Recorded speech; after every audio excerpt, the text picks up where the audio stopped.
সেটা আমরা দেখছি যে বিরোধী দল হিসেবে আমাদের বর্তমানে বিএনপি যেরকম ব্যর্থ ছিল, সরকারি দল হিসেবেও তারা অলরেডি এই 2-3 মাসেই ব্যর্থতার পরিচয় দিয়ে দিয়েছে। উপস্থিত ছিলাম, বিকালের দিকে আমরা আবার বাসায় ফিরে আসি এবং পরবর্তীতে আমার বাসা যেহেতু মতিঝিলের খুব কাছাকাছি, আমরা সারা রাত এরকম শব্দ শুনেছি এবং এই যে আমরা একটা জেনারেশনাল আকারে আসলে একটা ট্রমাটাইজ জেনারেশন গড়ে উঠলাম, এই সাতটা থেকে শুরু করে পরবর্তীতে কোটা সংস্কার, পিলখানা, এরকম নিরাপদ সড়ক আন্দোলন, এরকম নানা ঘটনার মধ্য দিয়ে একটা জেনারেশন কিন্তু ট্রমাটাইজড হয়ে গিয়েছিল। এবং আপনারা জানেন যে এই ট্রমাটাইজড জেনারেশনের সাথে আরো আমাদের যে তরুণ ভাইরা আছেন, তারা মিলেই আসলে এই জুলাই গণঅভ্যুত্থানটি সফল করেছে। এবং এই ঘটনার পেছনে আমরা যেরকম দায়ী করছি শেখ হাসিনা, উনি তার দল এবং সে সময়ে পুলিশ বাহিনী বলি, আমাদের বিশিষ্ট সাংবাদিক বলি, সিভিল সোসাইটি বলি, এর পাশাপাশি কিন্তু আমাদেরকে সে সময়ের যারা বিরোধী দলের রাজনীতি করেছে তাদের কিন্তু দায়বদ্ধতার জায়গা আছে। আর সেই সময়ে যারা এরকম একটা ঘটনা ঘটার পরও নিজেদের কোন রকম ভূমিকা দেখাতে পারেনি, তাদের ব্যাপারেও প্রশ্ন তুলতে হবে। এখন আমরা অনেক বড় বড় নেতার মুখে শুনি যে জুলাই গণঅভ্যুত্থানে তাদের ভূমিকা নাকি স্ট্র্যাটেজিক ছিল, তারা নাকি আসলে প্ল্যান করে ছাত্রদেরকে সামনে রেখেছিল এবং তারা নানাভাবে বলার চেষ্টা করছে যে তারা ওই সময় স্বীকার করেনি।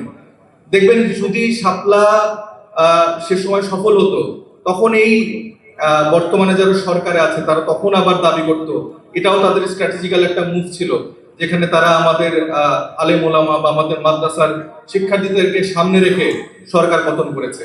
তো এই যে ক্রেডিট বাজেট যে রাজনীতি, সেটা আমরা দেখছি যে বিরোধী দল হিসেবে আমাদের বর্তমানে বিএনপি যেরকম ব্যর্থ ছিল, সরকারি দল হিসেবেও তারা অলরেডি এই 2-3 মাসেই ব্যর্থতার পরিচয় দিয়ে দিয়েছে।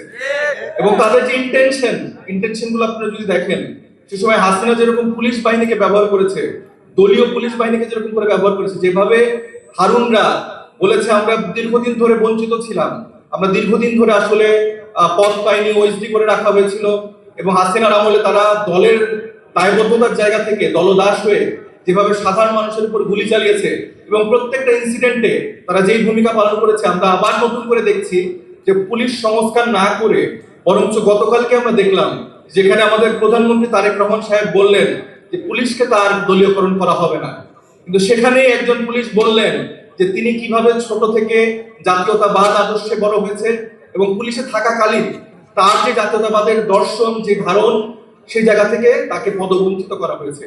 এবং তার মানে পুরস্কার স্বরূপ আমরা দেখতে পাচ্ছি আবার নতুন করে বিএনপি পুলিশকে দলীয়করণ করছে। আবার আমরা দেখছি পারিবারিকভাবে অনেক বিরোধী দলের, সরকারি দলের হুইপের স্ত্রীকে একটা বিশেষ দায়িত্ব দেওয়া হয়েছে।